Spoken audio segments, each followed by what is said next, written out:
Well, congratulations. You already told me how you're doing. Who are you texting? Just my family. I just want to make sure that. Oh, they're good. They're good. Oh, sorry. I don't need to text them. They're good. So is that the first person you text after a fight is your family? First person was my girlfriend. I want her to be sure that I'm not hurt or anything. And yeah, so I called her, FaceTime her. I said I'm good. Then after that, I needed to go to do all my win chores. Yes. I love that you call them chores. So what did you think of your performance? It was good. I'm a late starter, and I didn't expect him to be that aggressive or shoot for the takedown that quick. I expected him that he wanted to throw, but when he said at the conference, he said, "I'm gonna make quick work of him, and it's gonna be a master class." So maybe he really wanted to take me down and just control me and go for that choke. I got out pretty easily, I think, from the scramble on the ground. I'm working a lot on my jiu-jitsu and wrestling. Still have a long way to go, but I'm happy that I got up that easily against a very experienced in Lando Vannata. So you mentioned listening to his interview. Is that something Yes. you always do with your opponents and you kind of pay attention to what they're saying? Yeah, but not when my coach are around, because they tell me, get off your phone and don't listen to that crap. And me, I'm like, either I wake up and then I'm like, okay, what did he say? I'm a curious guy. I like it, but it got into my mind. I was scared the whole week. Like the whole week was okay, but today was a heavy day. You can ask my coach. Even though we done quick work today was a heavy day. Like they can feel my stress and my pressure. And when I finished Lendo in the first, I was like, that just happened. I finished a guy who only been finished by a world champion before. So that was very, very crazy. Why was it so heavy? Lando's a very scary guy. And to see, especially when I saw him at the weigh-in, he looked dead. And I'm like, instead of being like, oh, he's going to be dead, he's going to be drained, he's cutting too much weight, no, I put him on a pedestal because I was like, if he's willing to go that far for a win, this is a very dangerous man. So when I saw him at weigh-in in the shape he was, I was like, okay, this guy is willing to put everything on the line. And then I saw him rehydrate, big, strong in the ring, and I was like, what am I doing here? But I like it. The scarier I am, the better I fight, and we just saw that tonight. Did you notice that your opponent's pants were taken down around his ankles? Yeah, this is something I work on. No, I'm kidding. No, that's... No, that's not. That was surprising. The guy told me that afterwards. I didn't even realize, but it's when he went to like last resort, got out of the guillotine, and yeah, oops. So who do you want next, and when do you want to get back in there? I would love, like I said in the octagon, I would love to fight Edson Barbosa, because the only time he got the better of him was with grappling exchange, which I like, but I'm not a big fan of. I like to stand and bang, and like La Piraterie, I'm a pirate. I like going in there and like giving. I want to leave part of my soul in there. Tonight I didn't get the chance to do it, so yeah, I want another terrorizing opponent that I'm scared, because I know one day I'll be like, you did this, you didn't shy away from the guys that most of the other guys didn't want to fight. So Edson Barbosa, France, Toronto, or where it could be Brazil even.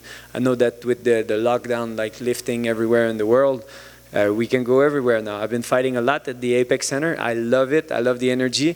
But for that fight, I wouldn't mind 20,000 people cheering for us. Thank you so much. Thank you. Congrats on the win. Thank you very much, my friend. It's almost hard to process that you had a heavy heart or your mind was elsewhere and all that, because you just put on a tremendous, almost 50K type of win. Oui. How important is that, if you could elaborate on your legacy, that you want to look back one day and say, I fought the biggest and the baddest? Yes. It's not only important for me to know that I fought the baddest guys and the meanest, it's also being able to finish them. Like I said, it's a stamp. It's a big stamp in the featherweight division, finishing Lando Vannata. Lando's a very, very hard man. Like, he fought Drakkar, he fought so many big, tough guys, and the only guy that finished him was Tony Ferguson, a world-class fighter. So that's a very big bonus for me. it's in my heart. It works more than the 50K, but I wouldn't mind 50K either. Like both are very good. Oh, of course. It's, being a pirate, you have to get your gold, right? Yes, in the deep water, that's where the treasure is. That's excellent.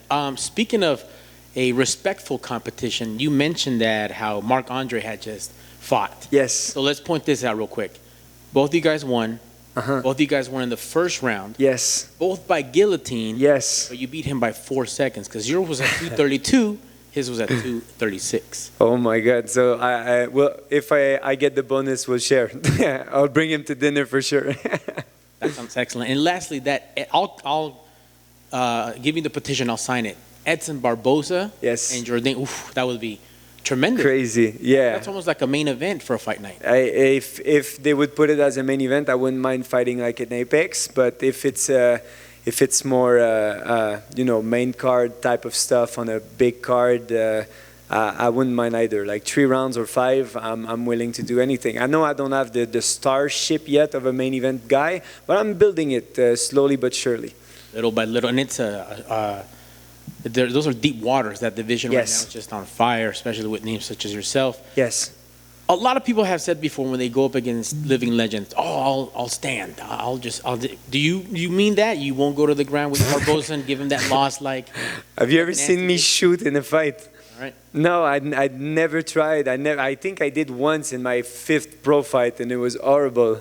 So yeah, I know it's MMA. It's a vast world, but no, me and Edson. If it goes to the ground, it's because of a Muay Thai sweep, or I'm dying because of low kicks, or he might try to take me down as well. I'm not pushing that idea away. But first thing first, we'll sign, and then we'll build up a proper camp, and then one thing. First thing first, if he's interested, that'd be the craziest fight for me. I know it was a short battle, and yes, you look great. Any injuries? Anything hurt? Anything sting? Not at all. No. And if we don't get the Barboza fight, Jourdain, who else what other name excites you, gets you out of there? I don't know. Like Edson was the most interesting for me, but there's a lot of very interesting fighters as well. But I want someone who wants to get my life before the bell. I don't want someone who tries to hump me and hope the decision the judges give them the win. I need to face those guys when I'm going to be hunting for the belt, but now I'm hunting for experience. So fighting these monsters give me tremendous amount of experience. Like in Dragon Ball, like the saying, the more they fight, the harder they become. So I want to fight dangerous guys. Thank you, sir. It's impossible not to be a fan of that. Congrats on the win. Thank you very much. What level of Super Saiyan did you reach this evening? Probably only 2, because I didn't get to show my full power, of course, because I'm a deep water guy. I like to fight in the 3rd round, and no, I didn't felt. But when I squeezed for his neck, I squeezed hard. Yeah, I went from Super Saiyan 1 to 2 in that exchange. I love it, and I love the honesty and the openness about the fear and I guess in another word, anxiety going into a fight. We've heard people famously talk about it. Cowboy used to always say he'd get scared shitless before he went in there. Is this something that you've always dealt with? Yes. At what point in the fight? Is it the first round? Is it the first punch? When does that? It goes away when the cage lock. Like when it starts. But other than that, it's the week is hard, and I'm trying. Like my coach knows me, and they're trying to work hard. They have good conversation. I brought my brother Etienne for the first time, and because it's my brother, he's been knowing me since I was born. He's my elder brother. Like he talks about music stuff. Like my 3-corner men were sensational this week, and I cannot thank them enough. Because when you have bad chemistry or something, like you think about the fight, or me, as soon as I was alone, I was on my phone watching TikToks about UFC, watching interviews, stuff like that, and then I would the event becomes too big in my mind. So I need to put the phone away, spend time with my corner men, and make sure that I'm not getting too anxious before the bout. How special was that to get a good performance in front of your brother? Oh, that was good. That was as soon as it happened, I tried to look for him, and it's something that I'm very happy that we can live with, because he has children. I want children as well, and one day it'll be like your grandfather or your father or your uncle. Like we went to war together, and those are going to be Great memories. And by the way, you mentioned Cowboy Cerrone. I had an exchange with him. Like I saw a lot of fighters. It's my 8th fight in the UFC. I saw a lot of very big names, but for me, Cowboy is like the top guy. And we were at the PI changing, and he came into the room, and I was like, holy shit. He's like, hi. That was a freeze moment, and instead of I lost my words. I was like, this is Cowboy Cerrone, and then he just passed, and then you hear me say to my brother, oh my God, that's Cowboy Cerrone, and then he came back and was like, hey, have a good night, guys. I was like, yeah, you too. I was so shy, man. I'm very frustrated I didn't get a picture with him, but I won't ask a man in the locker room to take a picture with me. That would be weird. That's awesome. I think we forget sometimes that, most fighters were fans of the sport as well. Yes. Besides Cowboy, was there anybody else that you were ever, or is there anybody else that if you did walk into that room that you'd have that little shell shock moment? Is there anybody else? Although I had it with Rafael Dos Anjos as well. No, Aldo, RDA, Anderson Silva, I would probably cry. But no, there's a couple guys like me. I started watching UFC at like 137. I think it was Penn against Diaz. That's when the first time I got introduced to a real fight night. And then around 200, I started to listening more because I was training a lot. But yeah, from 137 to 200, like I watched all the card, like undercard, whatever, everything. So this is the generation of guys that that are in my heart. Yes. Well, and also just looking at tonight, man, there was a good night for Canada. Yes. And in fact, they just got another win on the, it looks like as well. What do you say to the fact, I know, people have said that, Canada, the mixed martial arts in Canada maybe has been faltering after the loss of the vacuum of when GSP stepped away. Yes. Is that the kind of thing that you yourself and some of the other young Canadian fighters are trying to put that mantle on your shoulders and carry mixed martial arts for Canada as well? It's a very good question. Me, for my part, nobody's ever going to be George. George was sensational, phenomenal. Like there's never going to be someone like him.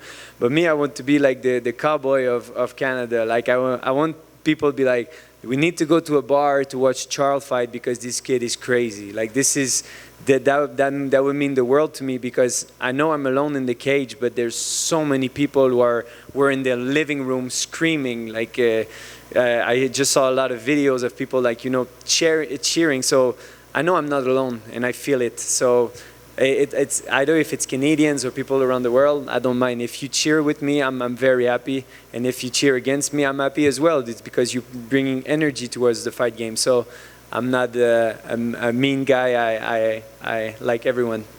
And lastly, and it's sort of related to Canada, if you had the option, Dana White has said that they're going to go to France this year. They're supposed to go back to Canada as well. So if you have the option of Paris or Toronto, where would you want to fight? Oh yeah, some Canadian will be mad at me for that, but I need to go to Paris. I never went. No, but for real, like I got some insight on the probable dates, and might be a little bit too soon for me to go to Toronto, but the dates that we heard that are not on the table or anything, but the dates we heard about France would fit more my schedule. I need a little bit of rest. It was a hard camp, a lot of injuries. You see, I had a brace on my foot. I think I have something broken in my foot coming into that fight. So I got a lot of injuries to take care of. If you could get on that card, what would that mean to you? Would that just because it's cool at Paris, or is it there's some ancestral sort of, Oh, it's French people, and so the promotional open workout stuff like that. Like I can speak my native tongue with them. So I'm a native tongue. Is that the thing? Sure. Like no, okay. So French, I would love to talk French with the people over there. Like on my Instagram, I can see where I have the most fans, and it's mixed between US, Canada, and France.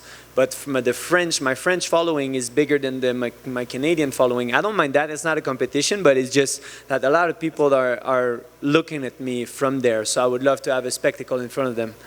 I hope you get that. Thank you very much. Have a good night, guys.